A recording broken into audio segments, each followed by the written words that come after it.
দর্শক, কোটা আন্দোলনকে ঘিরে যে পরিস্থিতি সেটি নিয়ন্ত্রণের জন্য সরকার নানামুখী পদক্ষেপ নিতে শুরু করেছে। মধ্যে গুরুত্বপূর্ণ শহরগুলোতে বিজেপি নেমেছে, সেটি দৃশ্যমান হয়েছে।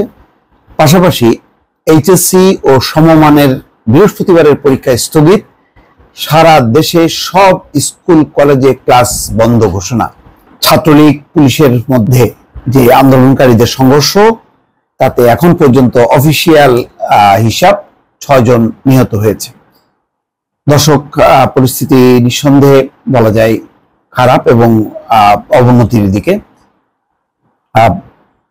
বিক্ষুব্ধ শিক্ষার্থীরা আজকে সারা দিন ব্যাপী যে পরিমাণ প্রতিরোধ, যে পরিমাণ তারা বিক্ষোভ দেখিয়েছে, আগের দিন ঢাকা বিশ্ববিদ্যালয়ের শিক্ষার্থীদের উপর যে হামলা, যে আক্রমণ, তার প্রতিবাদে এটি বলা যায় নজিরবিহীন। স্কুল কলেজ সকল প্রতিষ্ঠান থেকে একযোগে তারা প্রতিবাদ জানিয়েছে। বিভিন্ন বিশ্ববিদ্যালয় প্রতিরোধ গড়ে তোলা হয়েছে। ফলে সব মিলিয়ে যে পরিস্থিতি সেটি খুবই শঙ্কাজনক। এখানে খবরে বলা হচ্ছে আগামী বৃহস্পতিবার অনুষ্ঠেয় সব শিক্ষা বোর্ডের এইচএসসি ও সমমানের পরীক্ষা স্থগিত করা হয়েছে। স্থগিত হওয়া পরীক্ষার তারিখ পরে জানানো হবে। মঙ্গলবার বাংলাদেশ আন্তঃশিক্ষা বোর্ড সমন্বয় কমিটির সভাপতি ও ঢাকা শিক্ষা বোর্ডের চেয়ারম্যান অধ্যাপক তপন কুমার সরকার এই তথ্য জানান।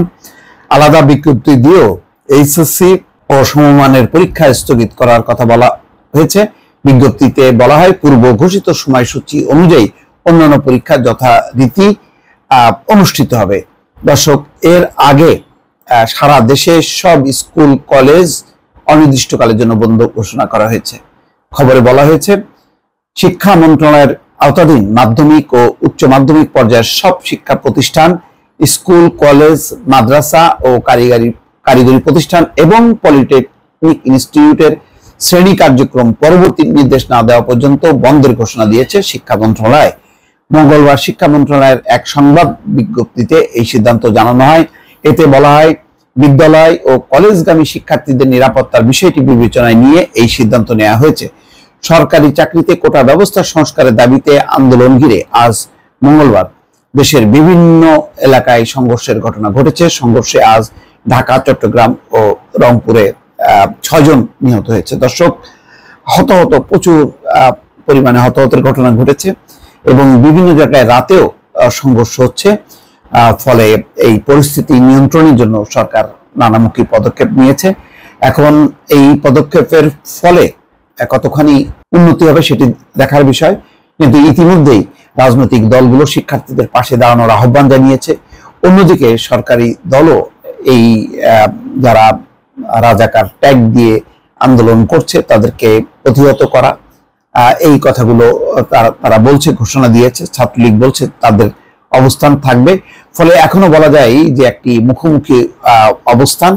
এই অবস্থানের জন্য নানা পক্ষ সামাজিক যোগাযোগ মাধ্যমে বোদ্ধারা যারা একটু শান্তি চান, স্বস্তি চান এবং সংকট নিরসনের উত্তরণ হিসাবে তারা বারবার বলছে যে আলোচনা আলোচনা আলোচনা, কিন্তু সেই আলোচনার কোনো দৃশ্যমান আহ্বান রাত্রে যখন নাকি 10:45টার সময় আমি এই ভিডিওটি করছি তখনও শোনা যায়নি, উচ্চারিত হয়নি। সব পক্ষই একটা যুদ্ধান্ধী মনোভাবের বহিঃপ্রকাশ করছে, যার পরিণতিতে ঢাকা সহ দেশের বিভিন্ন প্রান্তে পরিস্থিতি ক্রমেই অবনতি হচ্ছে, উত্তপ্ত হচ্ছে শিক্ষাঙ্গনগুলো। দর্শক, ভালো থাকবেন। আল্লাহ হাফেজ।